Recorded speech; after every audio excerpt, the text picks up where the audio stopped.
팀장님, 저는 아직도 예금 적금 차이를 몰라요. 40이 되었는데 지금 대체 뭐를 가입하는 게 맞을지, 이자율은 어떻게 계산하는지 오늘 좀 배워볼 수 있어요? 네, 오늘 많이들 활용하시죠. 은행 예적금. 그 장단점이나 차이를 알고 가입하는 분들은 또 많지 않은 것 같고요.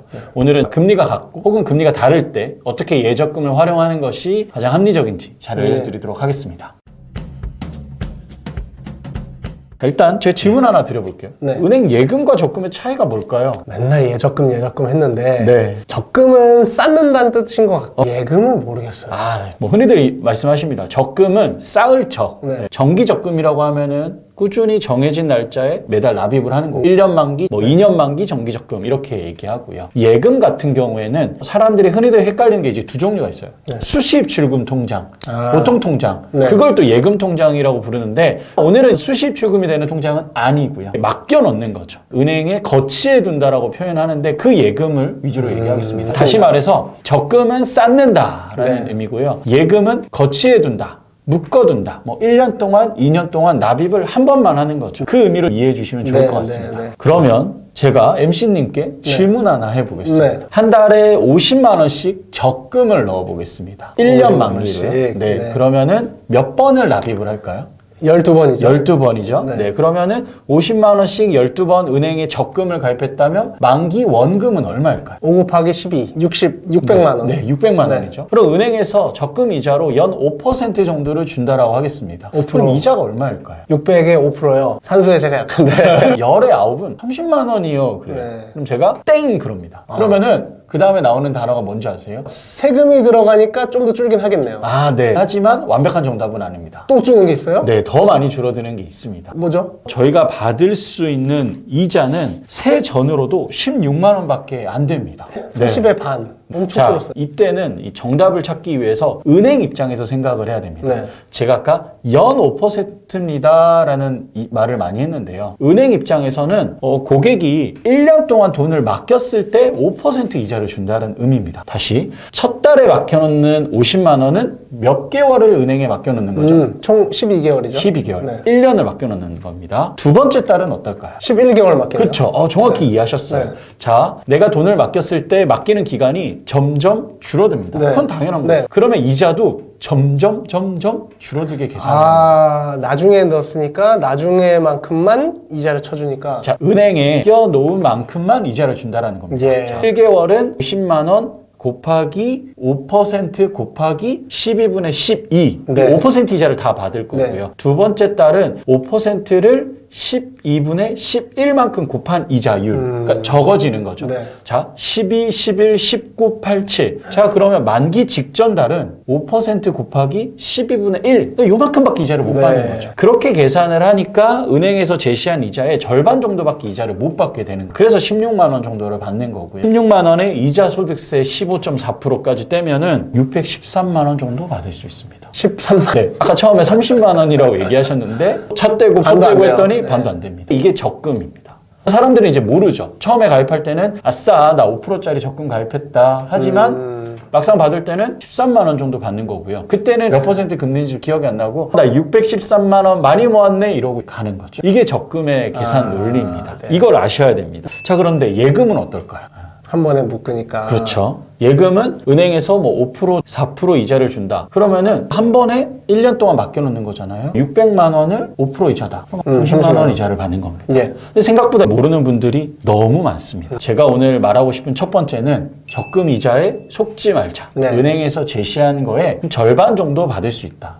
정확히 표현하면 55입니다. 0.55를 받을 수 있습니다. 이 부분은 꼭 기억하셨으면 좋겠고요. 제가 또 질문 하나 해볼게요. 4% 정도 적금 이자, 4% 정도 예금 이자, 그리고 MC님은 만기된 목돈을 가지고 있습니다. 뭘 가입해야 될까요? 돈을 어느 정도 갖고 있고 이자율이 더 높은 거는 숫자가 높은 건 적금이고 한 반절은 줄어드는 거 보니 2% 좀 받는 거잖아요. 그러면 3% 되는 예금이 나을 것 같아요. 응용 잘하시네요. 돈통 MC님 다음 간단히 계산을 해보면 600만 원 정도 적금을 다시 이제 50만 원씩 분할해서 넣게 되면 한 12만 원 정도 이자 받을 것 같고요. 예금 같은 경우에는 600만 원에 3%죠. 18만 원 정도 받게 될 텐데 그래서 예금 이자가 훨씬 더 많습니다. 네. 그런데 네. 제가 상담할 때도 방송이나 강의에서도 적금이 이렇게 계산되는 거다. 금리에 속지 말자. 열심히 말씀을 드리지만 네. 가입하는 1년, 2년 동안 다 잊어버립니다. 그리고 1년 후에 전화가 오죠. 은행 갔더니 적금 이자가 높은데 왜 저한테 예금을 가입하라고 하셨나요? 이런 실수를 하시면 안 됩니다. 안 됩니다. 이거 꼭 기억해 주셨으면 시간이 지나면 좋겠습니다. 다 잊어버리는구나. 네, 다시 한 번 더 또 상기하셔야 됩니다. 중요한 얘기는 목돈이 있을 때라는 게 키 같아요. 맞아요. 그러니까 없을 때는 또 다를 거 아니에요. 그렇죠. 말 그대로 쌓을 적이잖아요. 목돈이 없을 때는 목돈을 만들기 위해서 적금을 가입하셔야 되고요. 네. 이미 어느 정도 목돈을 마련했다면 이때는 예금을 가입하는 거예요. 제가 그래서 강한 표현으로 이렇게 표현합니다. 네. 돈 없으면 적금, 돈 있으면 예금. 아, 심플하네요. 그래서 예적금의 차이를 좀 알고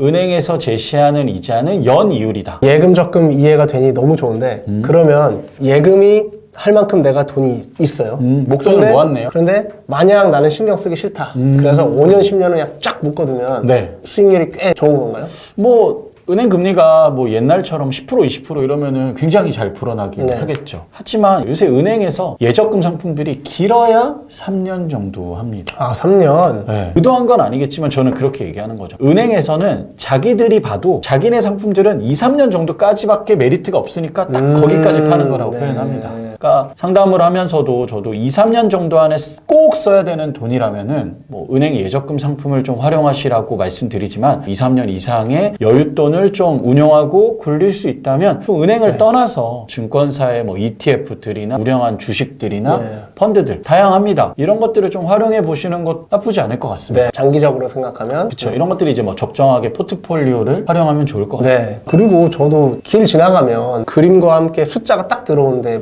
연 10% 이자 뭐 오, 이런 게 맞아요. 사실 제가 걱정이 많은 사람이라 네. 저 사채야 아니면 뭐야 하는데 그 믿어도 되는지 좀 분별하는 방법이 일단은 뭐 저축은행이나 상호금융기관들 우리가 잘 들어보지 못한 금융기관들이 이런 식으로 이제 홍보를 많이 합니다. 네. 연 10%. 꼭 빨간색으로 써놔. 자극적으로 써놓는데 이때 확인하셔야 될 것이 이게 기본 금리인지 혹은 뭐 최고 혹은 우대 금리인지 이걸 좀 보셔야 돼요. 용어가 3개나 돼요. 네. 기본, 최고, 우대. 이렇게 보시면 돼요. 일단 그냥 내가 가입만 하면 10% 주는지 이걸 물어보셔야 돼요. 네. 그럼 대부분이 아니라고 할 수도 있습니다. 그럼 이제 여기에 부수 요건들을 지켜야 되는 네. 거죠. 뭐 월급 통장도 바꾸고 청약 통장도 여기다 개설하고 신용카드도 이만큼 써야 되고 이런 부수 요건들을 지켰을 때 10%를 준다. 이러면 좀 생각을 해보셔야 돼요. 내가 오랜 기간 납부한 청약 통장을 해지하고 여기다 옮긴다? 그럼 기간이 다 날아가잖아요. 그죠. 내가 지출 관리 지금도 잘 안 되는데 신용카드 여러 개 개설해가지고 금액을 이만큼 써야 된다. 그럼 이것도 고민해야 돼요. 저는 배보다 배꼽이 더 커요. 그렇죠. 네. 이자 조금 더 받겠다고 지출 네. 관리가 1년 내내 안 되면은 문제가 생길 것 같고요. 네. 그래서 부수 요건들이 혹시 없는지 잘 체크해 보셔야 되고 또 금리는 되게 높은데 내가 납입할 수 있는 금액이 굉장히 조금인 거예요. 최대 금액이 적다. 그렇죠. 옛날에 땡땡 은행에 할 수 있다 적금 이런 거 있었거든요. 할 수 있다. 청년들을 위해서 할 수 있다 적금 이런 거 있었는데 월 불이백의 최대가 10만 원. 10만 원.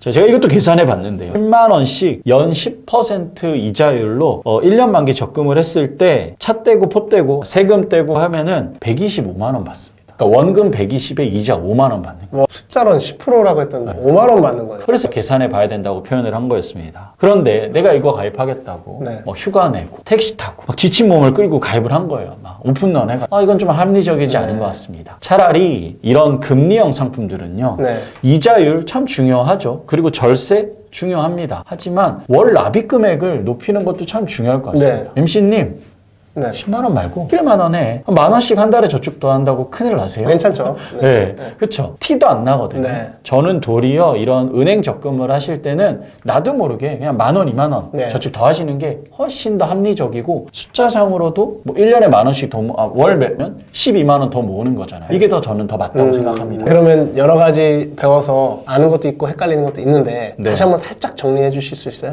네. 정리해 보겠습니다. 일단 적금은 목돈을 만들 때 활용하는 거고요. 예금은 목돈을 굴릴 때 활용하는 겁니다. 네. 돈이 없으면 적금을 가입하셔야 네. 되는 거고요.